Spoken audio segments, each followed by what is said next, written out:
Dialogue Paris-Prague, c'est le podcast de Radio Prague International, produit en collaboration avec le Centre tchèque de Paris et dédié à des personnalités au parcours entre Tchéquie et France. Présentation Anna Kubišta. Andrea Sedláčková, bonjour. Bonjour. Alors, vous faites partie de ces personnes qui incarnent le mieux l'idée de ce podcast de Radio Prague International et du Centre tchèque de Paris, Dialogue Paris-Prague. Ce podcast qui est censé mettre en avant les passerelles culturelles entre France et République tchèque. Vous êtes toujours en mouvement. Vous êtes certes basé à Paris, mais vous aussi, en fait, entre la Tchéquie et la France constamment pour votre travail de cinéaste, pour vous-même aussi, j'imagine. Vous êtes réalisatrice de films en France et en Tchéquie, on en reparlera. Mais autrefois, vous avez été monteuse au cinéma français. Pourquoi et comment ? Je suis arrivée en 89, je suis rentrée à la FEMIS en 90, j'ai fini cette école en section montage et j'ai commencé à monter des films, d'abord des documentaires et après des longs métrages, mais je continue à faire ce travail encore. J'ai monté le dernier long métrage de Philippe Lioré et voilà, et plein d'autres. C'était peut-être une manière de rentrer dans le cinéma français peut-être plus facile que d'aller tout de suite vers la réalisation, puisque vous veniez justement en France en ne parlant peut-être pas la langue à l'origine. Voilà, je ne parlais pas un mot quand je suis arrivée, à part bonjour, merci, chérie. Et après que j'ai étudié le scénario, du coup, je savais que je ne pouvais pas évidemment continuer mes études d'écriture. Et j'ai cherché quelque chose qui ressemblerait à l'écriture. Je savais que c'était le montage, alors j'ai fait ce département, mais en même temps à la FEMIS, ce qui était extraordinaire, qu'on pouvait réaliser aussi des films, ses propres films. Et du coup, j'ai commencé à faire de petits films à la FEMIS. J'y ai pris goût et j'ai commencé aussi à réaliser en fait du coup à Prague et à Paris. J'avais ma carrière de monteuse. Voilà. Alors, vous êtes partie durant l'été 1989. C'était une période où on ne pouvait pas imaginer ce qui allait se passer quelques mois plus tard, c'est-à-dire la révolution de velours. Pourquoi est-ce que vous avez choisi la France plutôt qu'un autre pays, puisqu'on sait que l'émigration tchèque allait quand même beaucoup vers les États-Unis, l'Angleterre, peut-être le Canada, l'Australie, ou peut-être même beaucoup plus proche de vous, l'Autriche ou l'Allemagne ? Je ne suis pas partie en sachant que je vais demander l'asile politique. J'étais en Angleterre où j'ai appris que je vais être virée de mon école de la FAMU pour mes activités politiques. Mais je n'aimais pas du tout Londres. Je parlais anglais évidemment, mais je trouvais qu'on buvait la bière, le whisky, et j'aimais bien le café, le vin. Et je trouvais Londres énorme, pas beau en fait. Et je réfléchissais où aller parce que je parlais allemand et j'avais une partie de la famille en Suisse, une partie en Allemagne. Et d'ailleurs, j'avais le visa parce que je devais faire un tour en Europe. Mais finalement, et j'ai parlé allemand, mais finalement j'ai décidé d'aller à Paris où j'avais quelques connaissances vagues avec quelques amis avec des gens, des touristes français que j'ai rencontrés à Prague. Et d'une manière très naïve, voilà, je suis arrivée à Paris et j'ai commencé mon périple français. Je disais que vous êtes arrivé durant l'été 89 et vous avez donc demandé l'asile politique que vous avez obtenu le 17 novembre 1989. Alors pour ceux qui ne le sauraient pas, ce qui serait quand même incroyable, c'est le jour de la révolution de velours. En tout cas, c'est quand ça commence justement ici en Tchécoslovaquie à l'époque. C'est tout un symbole quand même. Oui, c'était pas rigolo du tout. J'ai eu ce papier que normalement j'aurais dû être contente.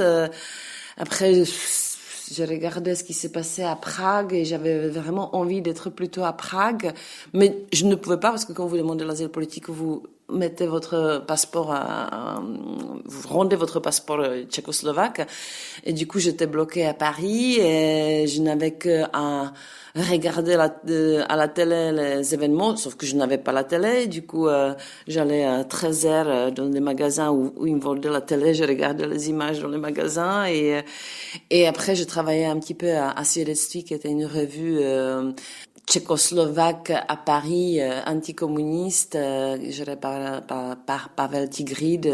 Ça, c'était bien parce que du coup, je pouvais vraiment suivre d'assez près ce qui s'est passé à Prague grâce à lui. Justement, c'était une de mes questions, puisque vous avez évolué dans ces cercles de l'émigration tchécoslovaque autour de Svědectví, donc témoignage en français. Quelle ambiance régnait à l'époque justement dans ces cercles tchèques et slovaques? C'était assez beau parce que j'avais plusieurs amis qui étaient de la génération de l'immigration de 68. C'était des gens qui, à l'époque, avaient 45 ans parce qu'ils sont arrivés dans la plupart du temps, ils avaient 20 ans. C'était des gens qui avaient plein de force et ils étaient tous très intelligents, très amusants, très intéressants.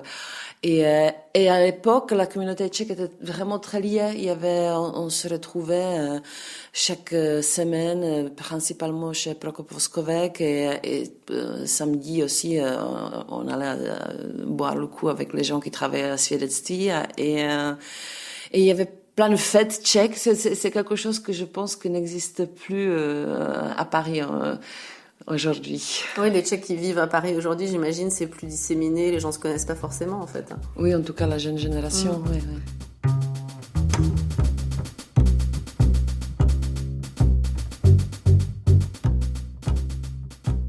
Est-ce qu'il y avait des différences peut-être quand même entre les gens, les différentes vagues d'immigration? Parce que j'ai parfois entendu que c'était compliqué pour certaines personnalités de s'entendre avec la génération qui avait immigré en 48, celle qui avait immigré en 68. C'était pas forcément les mêmes raisons. Est-ce que vous sentiez ça ou finalement ça vous passait au-dessus et c'était plus, j'ai envie de dire, l'enthousiasme pour ce qui se passait finalement ici en Tchécoslovaquie, de se dire que le régime allait enfin tomber? Bon, je connaissais plutôt vraiment les gens qui étaient de la génération 68 et après au bal de Sokol, je me souviens que j'ai rencontré aussi des vieux de la génération de 48 que je trouvais très vieux à l'époque, ils devaient avoir 70 ans et un peu oui, moins intéressant pour moi, mais je comprenais pas très bien les conflits intergénérationnels à l'époque. En tout cas, ce que je savais, que tous ces gens-là ne parlaient pas avec des gens qui se sont mariés en France, qui ont fait le mariage blanc, qui sont venus pour profiter du système français, mais qu'ils n'avaient pas le courage de demander l'asile politique. Et aussi, ils les ont beaucoup soupçonnés de collaborer avec la police secrète tchécoslovaque parce qu'ils savaient que ces gens-là peuvent voyager en Tchécoslovaquie et c'est vrai qu'il y en avait beaucoup qui collaboraient en réalité. Oui. On a du mal à s'imaginer, j'imagine aujourd'hui. Peut-être je fais un petit saut en avant avec le temps présent parce que j'ai quand même pensé à ça. Qu'est-ce que vous ressentez aujourd'hui quand vous voyez ce qui se passe par exemple en Ukraine? Vous finalement, alors évidemment c'était pas du tout la même situation, c'était pas une situation de guerre quand vous avez fui, mais comme vous finalement il y a plein de gens aujourd'hui qui se retrouvent sur les routes exilés, à quitter finalement leur foyer sans savoir s'ils peuvent revenir. Est-ce que ça réveille des choses en vous et aussi la mainmise de la Russie sur un autre pays? Bon, évidemment, ça nous rappelle énormément notre vie avant, même si nous on était occupés finalement d'une manière paisible par rapport à l'Ukraine en 68. Ça nous rappelle cette lourdeur dans laquelle on a vécu sous l'emprise de l'Union soviétique et cette violence permanente de l'époque qui était psychologique plutôt. Et aussi, oui, de voir ces gens qui arrivent et qui connaissent pas la langue. Et en plus, eux, dans beaucoup de cas, ils connaissent même pas la manière d'écrire. Ils écrivent, ils lisent en cyrillique. Ça veut dire qu'ils sont encore doublement pénalisés. C'est horrible. Mais c'est incomparable. Moi, je suis arrivée toute seule et là, c'est des familles qui sont une petite valise et tout est détruit chez eux. Voilà, mais c'est absolument affreux. Et je remercie Václav Havel qui nous a fait rentrer à l'OTAN et que on a beaucoup de chances de ne pas être attaqué par la Russie dans le futur.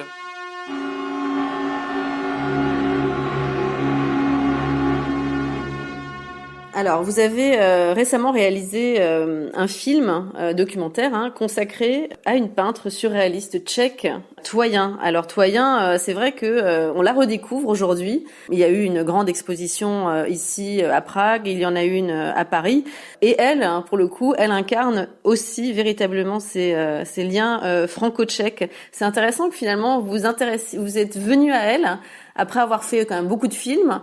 Est-ce que pour vous c'était important justement de vous intéresser justement à une figure phare justement de ces relations franco-tchèques, puisque elle en fait c'est la période de l'entre-deux-guerres, c'est une artiste et on sait évidemment que cette période-là était vraiment très fructueuse pour les relations bilatérales.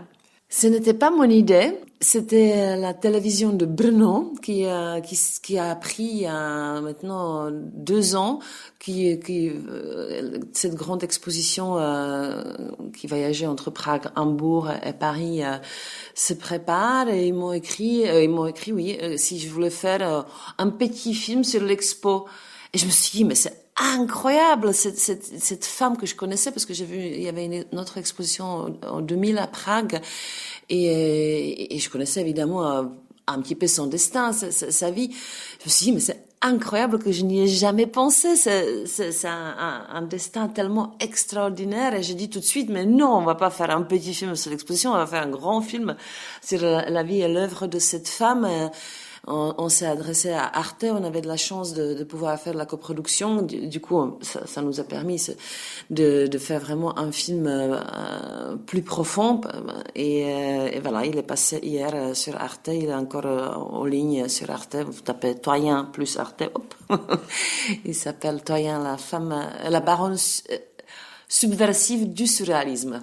Alors justement, vous disiez que vous la connaissiez quand même un petit peu, évidemment. Qu'est-ce que, par contre, vous avez découvert dans votre travail de recherche, justement, sur cette femme quand même assez incroyable, Ah ben, vous découvrez toujours. Si vous commencez à faire un film sur quelqu'un, c'est un travail et d'ailleurs, je l'ai préparé le film pendant 1 an. C'était plus difficile plus difficile de trouver des choses parce que chez nous, tout le monde vous dit le premier adjectif qui est lié avec Toyen, c'est femme mystérieuse. En fait, on sait rien sur sa vie. Elle a toujours caché tout son passé. Il n'y a pas une biographie vraiment. Il y a une biographie très romancée qui est apparue l'année dernière, mais elle n'est pas basée sur beaucoup de faits. Et du coup, j'ai commencé à chercher et je trouvais, à ma grande surprise, à Paris, au fur et à mesure, plusieurs personnes que l'on bien connues, déjà dans les années 50 et dans les années 60, qui étaient ses amis exactement au moment quand elle est arrivée à Paris. Je trouvais même une dame qui a été mariée avec un ami de Toyen, qu'il a connu avant la guerre, dans les années 30, et qui avait même le souvenir, en fait, qu'on avait raconté déjà des années 20. Ça veut dire que cette dame, qui était beaucoup plus jeune que son mari, elle pouvait me raconter même des histoires vraiment des années 20. Ça, c'était assez extraordinaire. Et après, je trouvais énormément de choses dans les archives que personne n'a jamais cherché. Et c'était un travail un peu de détective, mais qui était assez extraordinaire. Mais le film est aussi beaucoup sur son œuvre, sur sa manière de peindre et de créer. Et justement, alors, qu'est-ce que Toyen vous a-t-elle appris à vous, cinéaste ? Parce que bon, quand même, vous travaillez avec l'image, elle, différemment évidemment, mais peut-être est-ce que vous en tirez quelque chose pour votre propre travail ? Elle avait une capacité extraordinaire de se renouveler sans arrêt. En fait, elle a plusieurs périodes dans son œuvre et aucune ne ressemble à la précédente ou suivante. Et ça c'est extraordinaire qu'elle n'a jamais resté dans le confort de quelque chose trouvé, que se remettait tout le temps en question. Et ça, c'est admirable. Et je pense aussi que ce qui était le plus important, c'était son œuvre et sa recherche. Et je me suis dit, voilà, c'est comme ça qu'il faut consacrer la vie. Mais bon, après, elle n'avait pas d'enfant, pas de famille. Elle ne vivait que pour le surréalisme.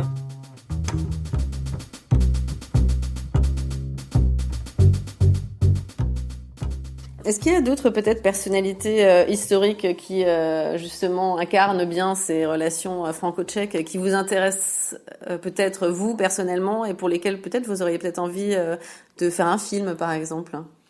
Il y en a, ou qui mériteraient d'avoir un film, pas forcément de vous, mais de quelqu'un d'autre, voilà. Voilà, il y en a, mais ils sont déjà, je dirais, occupés par les autres réalisateurs, parce que c'est assez difficile de trouver quelqu'un qui peut parler aussi au français, aussi au tchèque. Si vous deviez caractériser peut-être ce que représente pour vous cette double vie que vous avez finalement entre Paris et Prague, entre la France et la Tchéquie, comment est-ce que vous trouvez votre équilibre peut-être entre ces deux pôles? Oh, c'est bien. C'est que le problème logistique et financier, je dirais. C'est pour pouvoir vivre dans deux pays, il faut avoir deux appartements, il faut que les avions volent. Déjà, ce qui n'était pas le cas, par exemple, pendant le Covid. Il faut avoir la bonne santé pour pouvoir marcher dans les couloirs des aéroports. Il faut avoir quelqu'un à la maison qui s'occupe de vos enfants si vous n'êtes pas là. Et aussi la profession qui le permet. Hein, j'ai de la chance de pouvoir faire cette profession aussi à Paris, aussi à Prague. Mais bon, après, il faut chaque fois réfléchir bien pour les dates, etc. Mm-hmm. Est-ce que vous avez un autre projet en cours? Ben, celui qui est lié à Toyen, le film, c'est un film, il est déjà raconté par, justement, l'image, il a une durée. La version de Arte, elle a 55 minutes. Après, la version pour la télévision tchèque, elle a 70 minutes, mais c'est déjà une durée limitée. Et justement, je me suis dit, j'ai appris tellement de choses extraordinaires que je ne pouvais pas mettre dans le film, que je suis en train d'écrire un livre sur Toyen. D'ailleurs, là, je vais encore à Památník národního písemnictví, comme on dit en français. Non, c'est des archives nationales parce que je vais encore faire des recherches dans les archives des gens qui ont connu Toyen pour essayer de trouver quelques détails dans leur déniky, dans leur journaux intimes, etc. Bon, ben, j'espère de finir le livre cet été, mais ce n'est pas sûr parce que je découvre chaque fois, je peux encore chercher ceci, cela et cela, etc. Mais c'est quelque chose que j'adore et j'écris aussi des livres, comme vous savez, sans doute, voilà. Merci beaucoup, Andrea Sedláčková. Je vous en prie.